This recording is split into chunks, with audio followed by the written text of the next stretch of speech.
kandidato. Maraming salamat at ako ho ay naging bahagi ng ginagawa natin kampanya sa pagbukas ng kampanya sa local candidates. Ating pong suportahan ng pinili at iboto ang ating mga local candidates na tumatangkilik at sumusuporta at nagmamahal kay Pangulong Rodrigo Roa Duterte. Ako naman po ay si Attorney Vic Rodriguez, inyong pong senador, number 56 sa balota, madali pong tandaan, 5-6. 5-6, hindi po pautang, 5-6, hindi po utang, 5-6, hindi po pabiyak. Bagkus 5-6, puhunan po sa higit na pagbuking dito. Ako ay tumalima sa hamon na pagbunuan ang tunay at maisong posisyon sa Senado.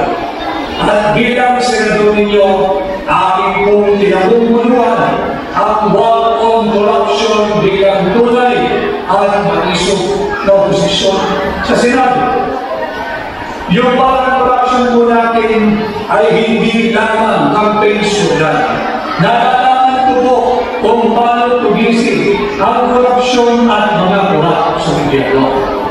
At bilang senador ninyo, aking po aamyendahan ang tinatawag natin number law o yung batas laban sa mga pandarambol at pandarambol. Aking pong ibababa ang threshold ng plunder law mula sa kasalukuyang 50 million pesos na kinakailangan nakawin ng tiwaling opisyal ng gobyerno bago pa man siya ay makakasuhan ng plunder. Ating namindahan at gagawin po na lamang ito 1 milyong piso. At pag yan po ay nagawa natin, ating po isusunod na ipapangkala ang pagbabalik ng death penalty bilang kaparusahan sa lahat ng mapapatunayan at mahahatulang guilty sa kasong plunder o pandarambol. Alam ko ramdam ninyo na higit na talaga ang korupsyon sa kasalukuyang administrasyon. At ako'y naniniwala na ang tunod-dulo ang simulang katapusan ng kahirapan ng marami sa ating mga Pilipino ay kung tutuldukan na natin ang kultura ng korupsyon na nagmumula sa ating takunang budget. Bilang posisyon na senador ninyo, aking babantayan ang proseso ng pagpasa ng ating takunang budget. Sisikapin ko na bawat sentimo na pera ng ating mga Pilipino ay mapupunta sa tamang serbisyo, hindi sa bulsa ng mga iwali at perwisyong politiko. Huwag po natin kalimutan yung ginawa nila pagsasalaula sa ating budget process.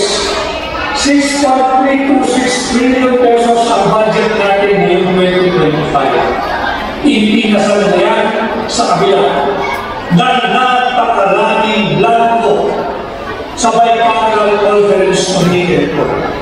Ang Bicameral Conference Committee report ang isang nagiging pundasyon ng haligi ng ating tatunang budget.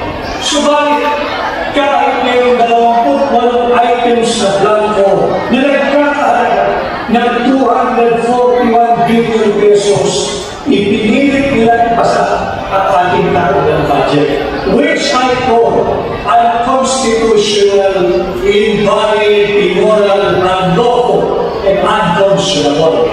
Kaya naman, nagsapatayo ng kaso sa Progressive Suprema at hinihiling ang kataas-taasang hukuman na ipagkaya itong unconstitutional.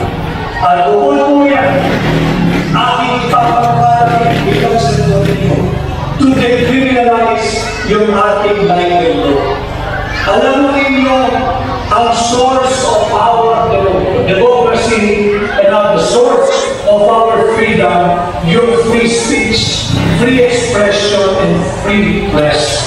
Subalit, Pagka ito po ay pinag-usalan by recognizing the libel law, hindi na po ito mabuting para sa ating demokrasya, para sa ating kanyang magsalita, magpahayag at magbalita.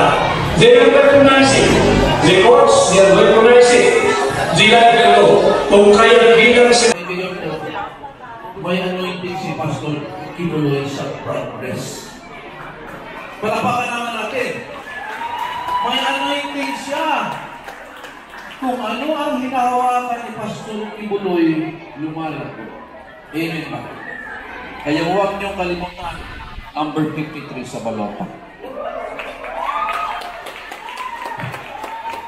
Ako po, yung full name ko po is Martha Richard Tesoro. Di ba sabi ko? Kaya Marites. So, sabi ni Kuya Bunda kagabi, na-interview ako kagabi, sabi niya, ano ang meaning ng Marites? Sabi ko, Martha Richard Tesoro po. Sabi niya, di ba si Kuya Bunda ganun tumawa? Very catchy daw yung aking pangalan. Yung Tesoro po ay relative po ako ni Senator Bongo. Because si Senator Bongo po ay Christopher Lawrence Tesoro po. So ako po yung Tesoro Mata. Siya po yung anak ng aking pinsan. Sabay po kaming lumaki ni Senator Bongo. Kaya po ako naging close kay Tatay Ligong dahil pag may sakit po, si Kitty. Kilala niyo ba si Kitty? Pag may sakit po, baby pa yan siya. Ako po yung on-call pediatrician pumupunta sa bahay.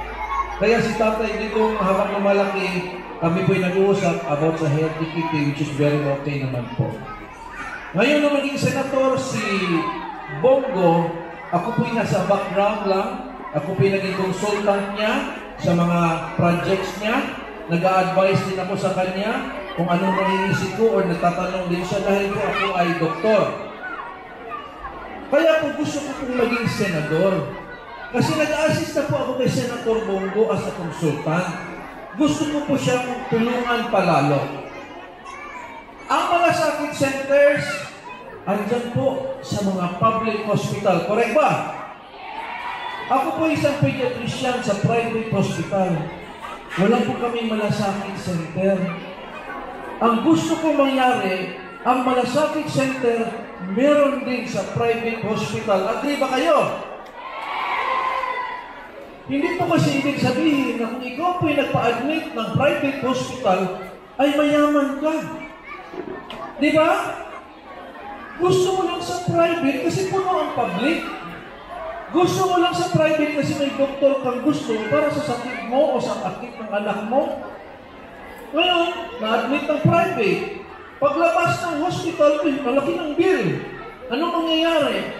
Lalabas, pipila doon kala congressman, hihingi ng tulong para sa additional na bayan.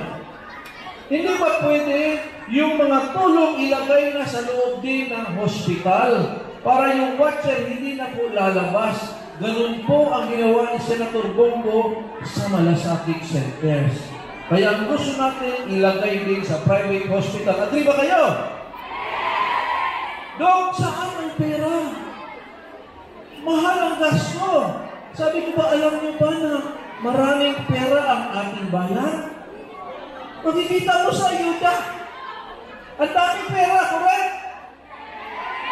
Payag ba kayo na hindi